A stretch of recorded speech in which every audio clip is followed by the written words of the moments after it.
Thanks Chef.IQ for sponsoring this video.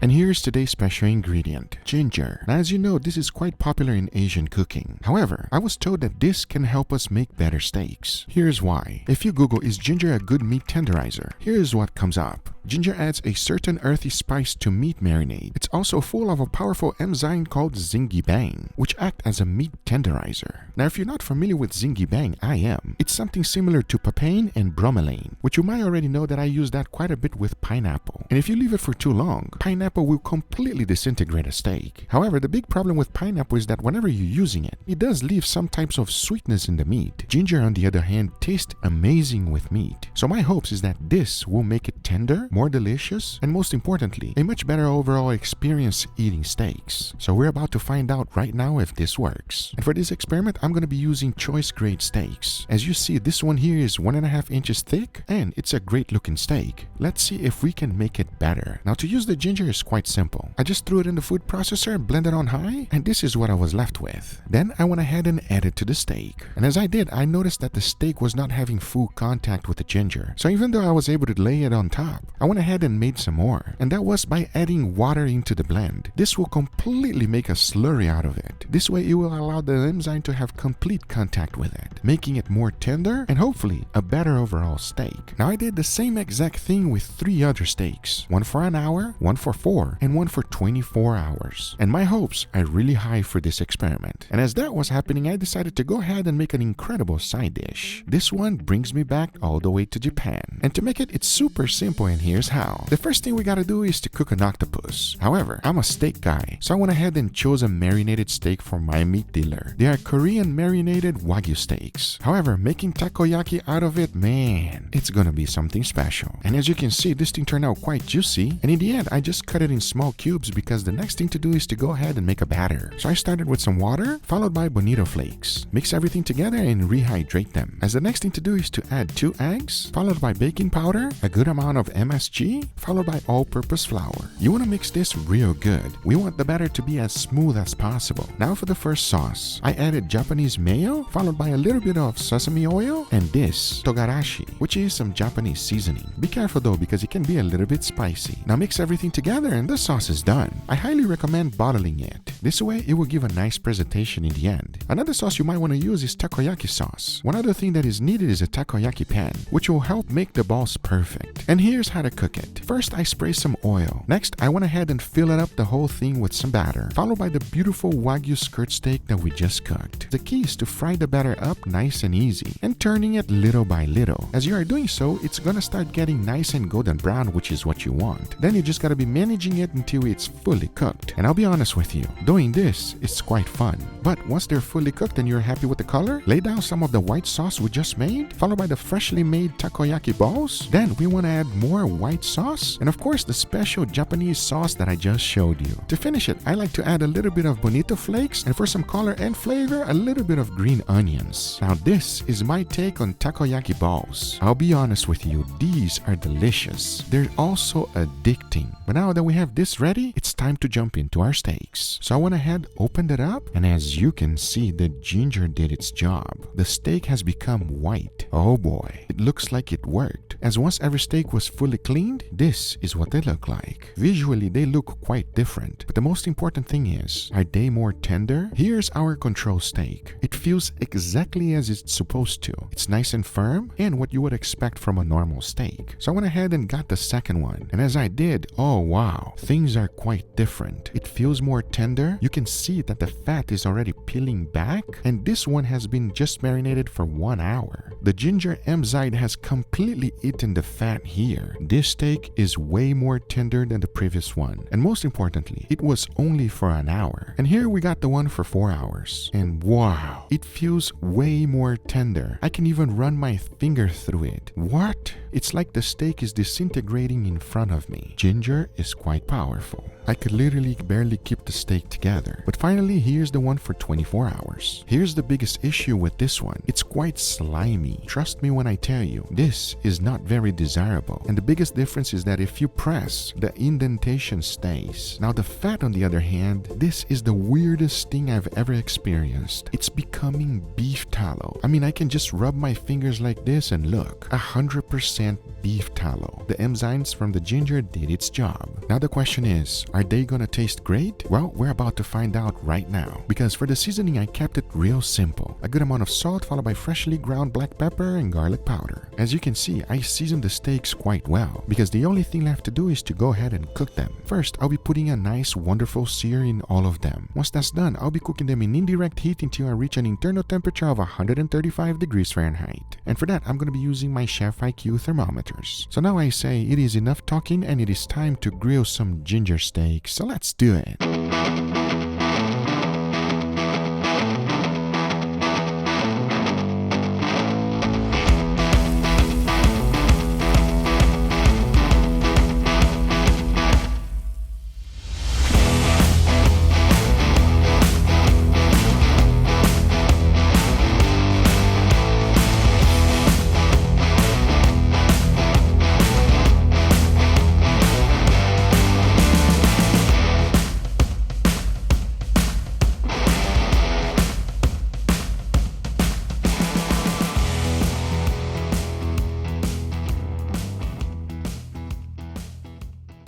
You've seen how easy it is to get beautiful steaks at the perfect doneness. That is thanks to today's sponsor, Chef.IQ. With the Chef.IQ Smart Thermometer, there's no guessing. It makes cooking easy. If you want that delicious, juicy steak at a perfect medium rare, well, with this, that's what you're gonna get. There is no guessing, no surprises, and no more overcooked food. It is a great tool. It has fast charging technology, so you can charge the thermometer in only 5 minutes for 20 hours of cook time. It gives you audio cues whenever it's time to flip, baste, or remove from the heat. It has Wi-Fi enabled technology for unlimited range. Cloud technology gives real-time notifications, so no matter where you are, even for long cooks. Brisket, I'm talking to you. Pork butt, you as well. You always know how they're doing. And for those long cooks, you got a USB-C chargeable hub station that makes charging easy, so you never gotta worry about changing batteries. Up your cooking game this summer with the Chef.IQ Smart Thermometer. Get yours on the link below. Thank you, Chef.IQ, for sponsoring this video, but now let's get right back to it. All right, everybody, here we got our beautiful steaks. And also, I just was recently in Japan. I got a little Japanese side dish. I really hope you guys enjoy this because it's very delicious.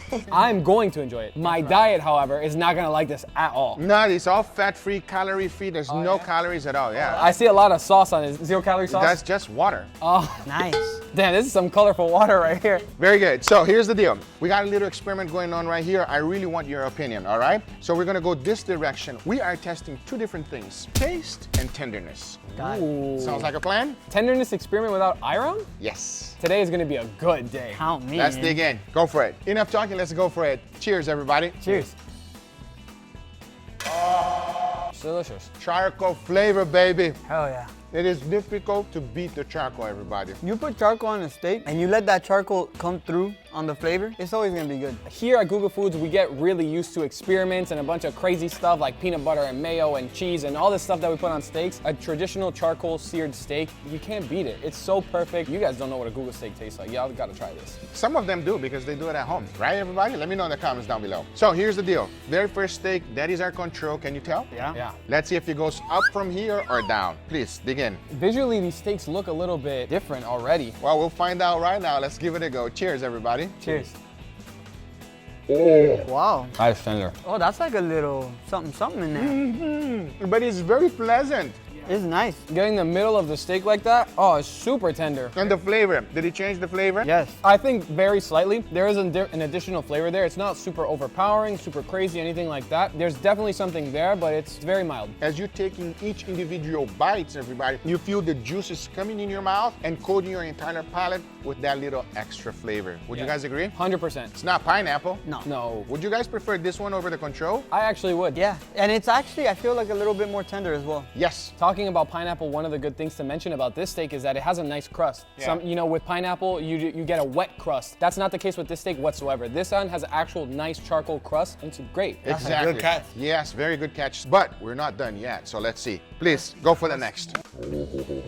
You can barely feel any resistance as you're cutting the steak. You guys ready for it? Oh, this one smells a little bit different too. It does smell different. All right, enough talking. Let's give it a go. Cheers, everybody. Cheers. Wow. Oh, that's so nice. Wow. It is extremely tender, everybody. It's way more tender than the last few, for sure. But the flavor is still the salt, the steak. It's still an added flavor that does not overpower, makes it awesome. I think we had a big improvement as far as tenderness is concerned from this steak and the previous one. There is still that same mild flavor from the previous steak, but now it just got a lot more powerful, but it does not overpower the beef flavor. When you take a bite, the steak juices themselves give you that flavor of whatever you tenderize this with. I still can't put my finger on it, but it's really good and it pairs amazingly with the steak. Would we all say this is an improvement? Yes. Yeah. 100%, and it's delicious, everybody. I'm excited for the last one. But before, we have to do the honors here. So this is called takoyaki, and it's basically Japanese street food, okay? It looks beautiful. You don't find it everywhere. I thought I was gonna be able to find it everywhere in Japan, but you don't. Enough talking, let's give it a try. Cheers, everybody. Cheers. Wow, that's a lot of flavor right there. A little spicy, a little sweet. A little spicy, a little sweet, a little tangy. Yes, it's an absolute flavor bomb as soon as you put this into your mouth. It's soft on the outside and there's like a little bit of meat on the inside too, so it has a nice bite. This is freaking amazing. It's a pretty cool side dish right here. Very tasty, easy to make, everybody. It does take a little bit of time. This is really good. Side dish, delicious, but let's go for the final steak. I wanna know, please dig in. Enough talking, let's try it. Cheers, everybody. Cheers. Oh, wow. I'm already done chewing.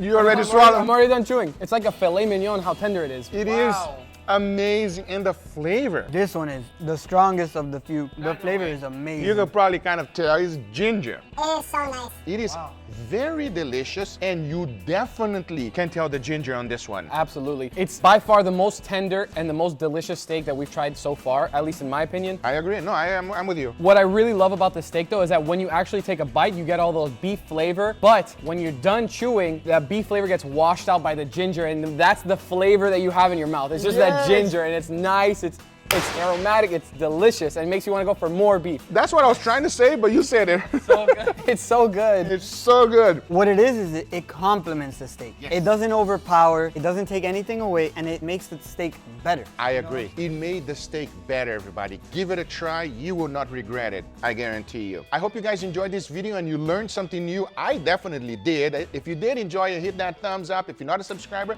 be sure to subscribe. Remember, everything I use is always in the description down below. Make sure you guys go check out Chef IQ on the link on the description. It is the thermometer I use. It is awesome and I highly recommend. All the links will be on the description down below for you. Thank you so much for watching, and we'll see you guys on the next one. Take care, everybody. Bye-bye.